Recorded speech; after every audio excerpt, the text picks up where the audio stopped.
Alors, bonjour, nous sommes ici à Lusovi, à Paris. C'est le congrès le plus important de l'Europe dans l'imaginerie du sang. Et nous sommes avec Dr. Bridget Pilczek. Elle est le chef du département d'imaginerie du sang à Saint-Jorans, à l'hôpital de Saint-Jorans. Elle nous va parler d'une nouvelle technologie. Dr. Pilczek, est-ce que vous pouvez nous expliquer quand un patient arrive dans votre service, comment est le dépistage, comment est-ce que ça déroule?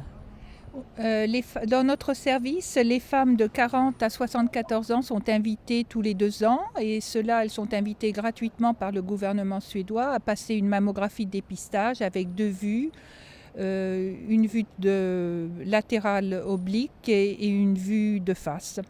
Et cela tous les 2 ans sans que ça leur coûte quoi que ce soit. Mais bon, et alors les mammogrammes sont toujours lus par 2 médecins. Le premier médecin lit le mammogramme, le deuxième interprète sans savoir ce que le premier a vu. Et si tout le monde est d'accord et ne voit rien, elles ont une lettre qui leur revient que leur examen est normal. Et si on a un problème à l'interprétation, on les rappelle. Et quand on les rappelle, on fait des clichés approfondis, complémentaires, et on fait des examens aux ultrasons.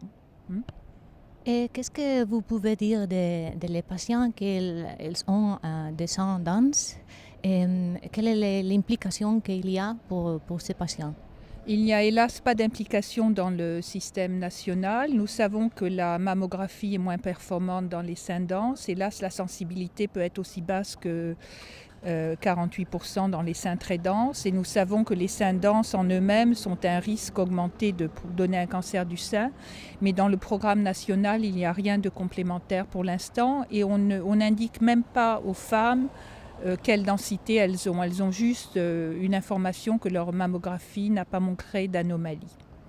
Vous avez développé une étude, l'étude s'appelle Easy Study. Est-ce que vous pouvez résumer les résultats de l'étude? Dans cette étude, on a réussi à examiner 1668 femmes et nous avons une augmentation relative de détection de 57%, tout en maintenant des taux de rappel tout à fait acceptables. Avant l'étude, c'était 2,1%, pendant l'étude 2,3%, c'est-à-dire une augmentation de 0,9 pour 1000 femmes. C'est-à-dire que nous avons trouvé plus de cancers sans angoisser beaucoup de femmes inutilement. Et l'examen prenait en tout environ